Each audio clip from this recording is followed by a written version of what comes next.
themselves are really key. They are key role players in science communication and public engagement. Without the scientists, the documentary filmmakers, the journalists, all the other professional communicators cannot really do their job. We need access to the scientists because they have the comment, the issues to debate, the access to the new knowledge, and therefore the expertise that we need. Therefore, I'm fascinated by this topic of what are the factors that really determine whether scientists are encouraged and motivated to engage or not. And it was therefore fascinating for me also to see the data from Japan. So what I'm going to do today in this talk is really a very broad brushed overview of South Africa. I'm not going to give you results of a specific study, a little bit of my own research some years ago, but also my experiences since then. What we do know, if we look at the body of knowledge that's emerging, because these kinds of surveys are done around the world in many, many countries, we know that there are certain things, and they are the things listed on the screen now, that affect public engagement. And the studies are not always, they don't always show the same results. I mean, for example, field of research, there are some studies that show that makes a big difference, that in some fields, scientists are much more likely to communicate than others. And then there are other studies that don't show that much of a difference, or gender. There are different findings, but at least we know that age and gender and research field and skills and attitudes and the presence or absence of institutional support and funding, these are the things that make a difference somehow.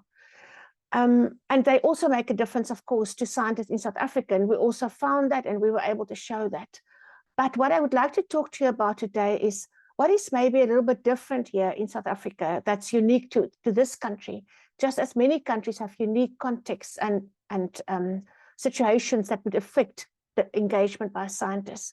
And I'm going to very briefly give you a few examples of how history and politics, current poverty and inequality, disease, education, misinformation and culture, the language barriers and our natural environment, how these things play a role in science communication in South Africa. And I hope you will enjoy. It's just a bird's eye view, quick brush over. Some of the findings from my own research I published before, and Ian will share some of the links of the articles that I referred to with you at the end. So going back in time, 350 years or more, South Africa, like many other countries in Africa, have a colonial history. The Dutch colonialists arrived in South Africa in 1652. And even today, all these centuries later, decolonialization of science is a hot topic. We want to get rid of the colonial history. We want to make sure that science in this country is done by Africans, for Africans, and that is a very hot debate still. Another period in South Africa's history that I'm sure many of you are aware of was the period of apartheid that lasted between 1948 and 1994. And it was a period of racial segregation in the country. And internationally, South Africa was isolated through economic sanctions and cultural boycotts. But during this time, when the country was isolated, the government invested very heavily in science. And the country actually developed advanced expertise in fields such as geology and mining and energy and space science and medicine and veterinary science, etc. So it was kind of a sad time in our history, but a boom time for science. And I'm not sure if you're aware, but during this period, South Africa even developed a fully advanced nuclear weapons program. But science was equated with power, and access to scientific information was tightly controlled. And the media, for example, was really, really tightly controlled in what they were allowed to say and what they were allowed to write about. And journalists were fined or even imprisoned when they broke any of these rules. And so consequently, most scientists and definitely the public knew very little, for example, about South Africa's nuclear weapons capabilities during this period in our history. So when you speak to scientists today, and some of the quotes that I will give you come from interviews that I did with scientists, they will say that they were active in activism against apartheid, and therefore the idea of speaking out, the idea of standing up against injustice or things that are wrong in society is not new to them. Glenda Gray is the president of our Medical Research Council, and she spoke about that she continues to be an activist in the public sphere because she learned how to do it during the apartheid years. Similarly, Professor Amanda Gouw, she's a political scientist at Stellenbosch University. She also spoke about, I've been an activist all my life out on the streets during the final years of apartheid, and therefore I've always combined my research with activism. Professor Himla Sudial is a population geneticist, and she spoke about, given our history and the fact that South Africa and such a multicultural and multi-lineage society, diverse, we often talk about the rainbow nation. It's very meaningful for people to be able to trace back their roots, where they come from, where they belong in the tree of life, and that has made her field, population genetics, so popular. During the apartheid years, the government was very conservative and very religious. And for example, there was clamping down on the teaching of evolution in our schools. And so one of the paleontologists, Francis Thackeray, spoke about, now that we have the freedom in a democratic South Africa, we have to tell these stories. We have to really embrace the freedom.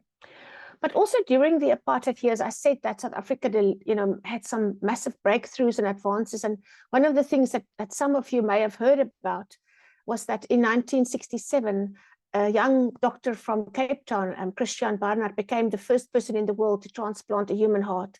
That was a big breakthrough, a big highlight. He became a global media sensation overnight and really put South Africa's medical science on the map, because at the time there were other groups in New York and London and around the world who were trying to be the first, and they did not think that an unknown doctor from the tip of Africa would beat them in this race.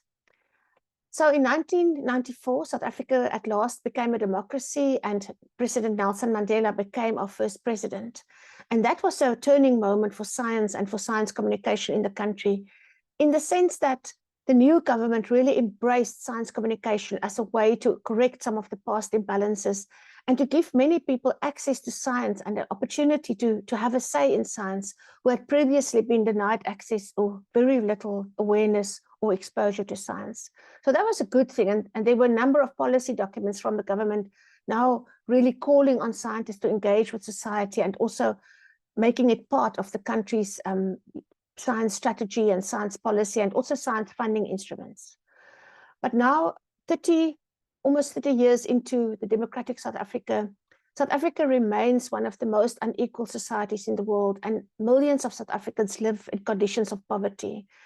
And then this is a sad situation, of course, but it's also a motivator for scientists to engage, because many of them will say that as scientists, they are aware that they are in a privileged position and they feel morally obliged to give something back to people, to help them improve their lives, and to try and work towards a more equitable society. At the moment, there are a number of economic problems in the country. Probably one of the worst ones is the current unemployment rate. And this also gives us real cause for reflection in science communication.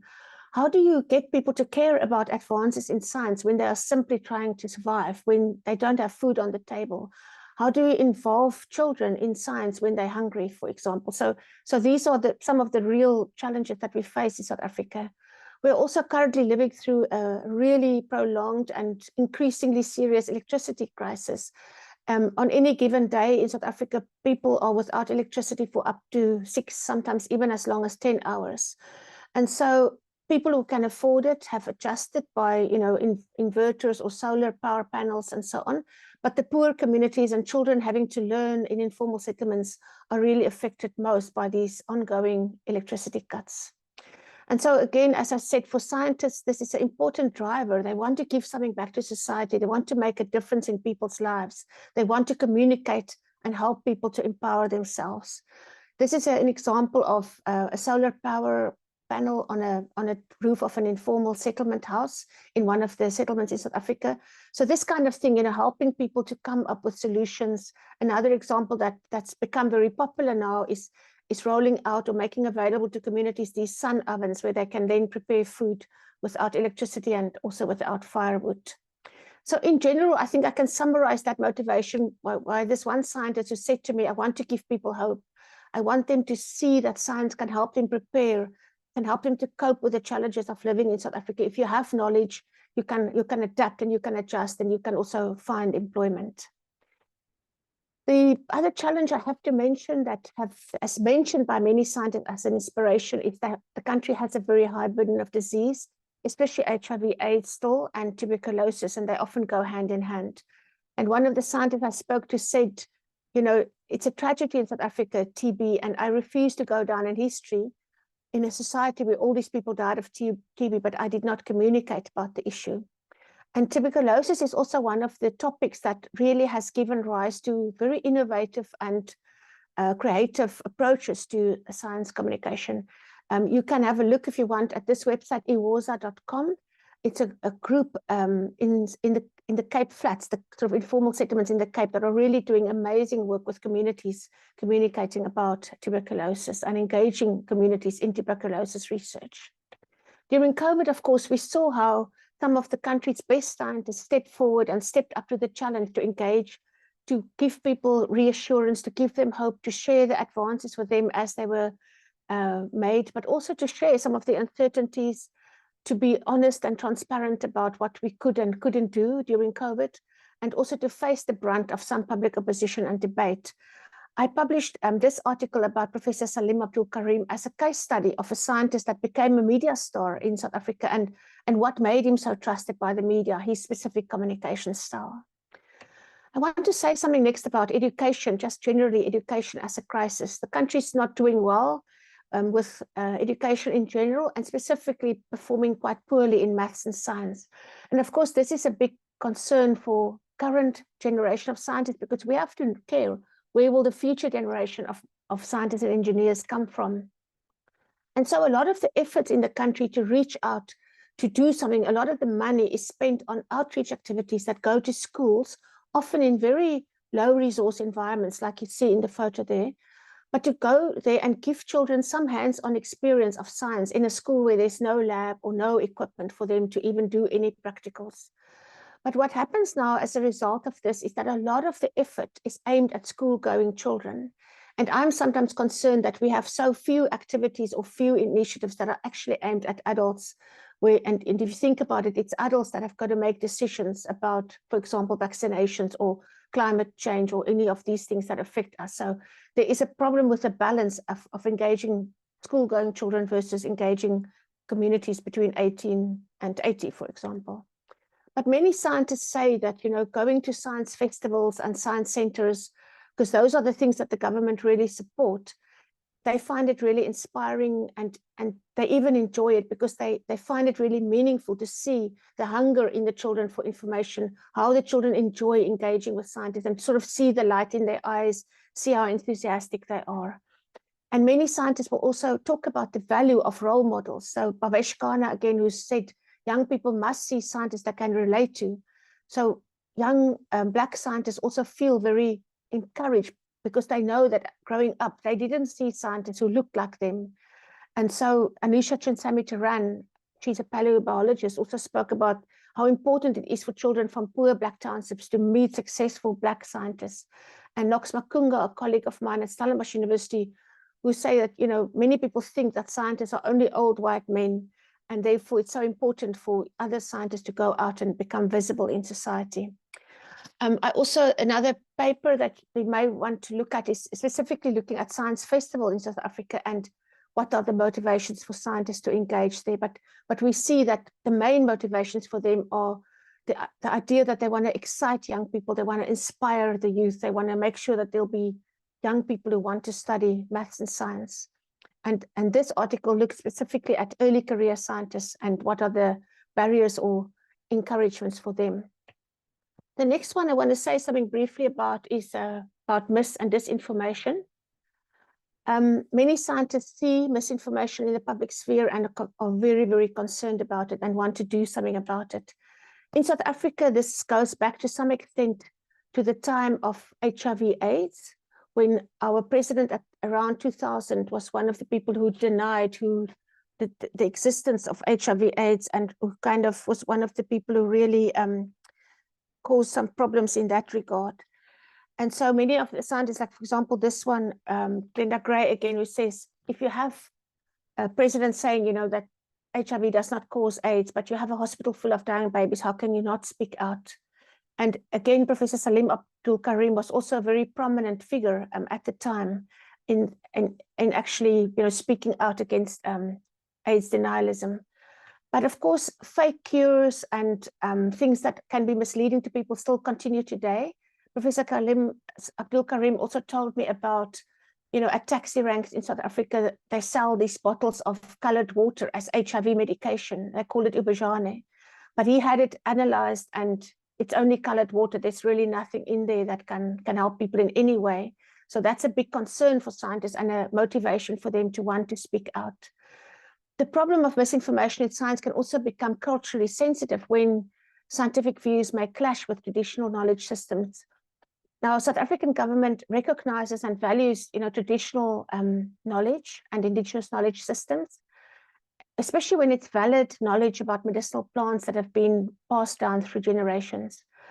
But some of these traditional healers also have practices that are not proven, that are sort of spiritual in nature, and can also leave people open to be misled by, by cures and things that they can actually spend a lot of money on that are actually not valid at all.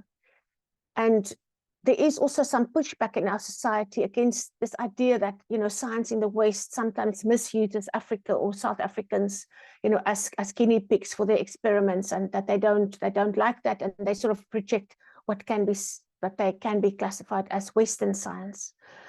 And so generally there's many surveys. I've only included these two examples from the Wellcome Trust, but many international and local surveys that show that generally in South Africa and in Southern Africa, there's low levels of knowledge, low demand for information, low trust in science, and that up to a third of people do not feel the benefits of science. So of course, if you take those results seriously, those are other big incentives to communicate.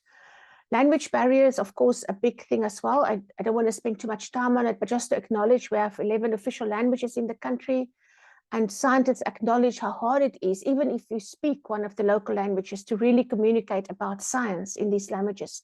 But there are young scientists that are taking on this challenge.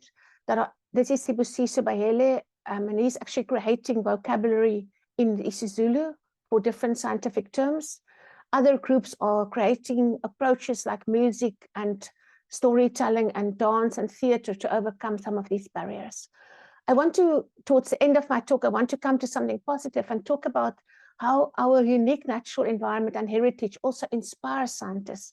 Many of the scientists that I interviewed talk about how amazingly brilliant it is to be a scientist in South Africa. Dave Peppler said, we live in a unique open air laboratory. If you want to know anything about life at all, this is the place to be. South Africans are really interested in wildlife and wilderness, and they respond very enthusiastically when you talk about these topics, said Professor Marcus Byrne, an entomologist. And so we see that the government also supports many science centers and museums that are about our unique fossil record and actively promotes engagement around the paleosciences. Professor Bruce Rubich said, I want to tell people the fantastic story of the South African fossil record. South Africa is also, of course, something we share with Japan, perhaps, surrounded by oceans to a large extent. And, we see that we have a fantastic infrastructure in places where scientists can communicate about marine sciences and the ocean sciences and marine biodiversity and marine conservation. Scientists in South Africa want to get away from the idea that South Africa is only bad news. Tebelo Nyokong, a chemist from Rhodes University, said, I want to tell the world that Africa is not only about famine and war, we can do science. And once again, Glenda Gray, who spoke about the importance of aspiring, changing the way that women in Africa are viewed and generally changing the way that Africa is viewed. And what we see in South Africa today now is, as we're still struggling with societal transformation, the issues of decolonialization, inclusion, equity, diversity, and human rights are becoming very prominent. And there's a whole new research agenda emerging that we call science communication for social justice. And these things are topical and interesting and challenging to engage with. And I'm also always encouraged when I engage with young scientists, how they are responding to opportunities. For example, FameLab, I'm sure some of you will know it. It's an international competition, but over the past number of years, many young South Africans have been participating, and twice now, South Africa has delivered the international winner. So in 2022, last year, this young scientist from Nelson Mandela University was the international winner of FameLab, and he simply said, research worth pursuing is research worth sharing. So one of the last things I want to share with you, and this will also be in the link that Ian will give you, there was a book, open access book, published on a global perspective on science communication. And in this book, there's a chapter about Japan, And there's also a chapter about South Africa. So if you're not aware of it, the link will be there. You can go and look. I think chapter 22 is Japan, chapter 32 is South Africa. And these chapters sort of track the history of how science communication evolved and what are the future challenges. And then I always welcome anyone interested in these topics to get in touch. That's my email address and my Twitter handle. Thank you very much.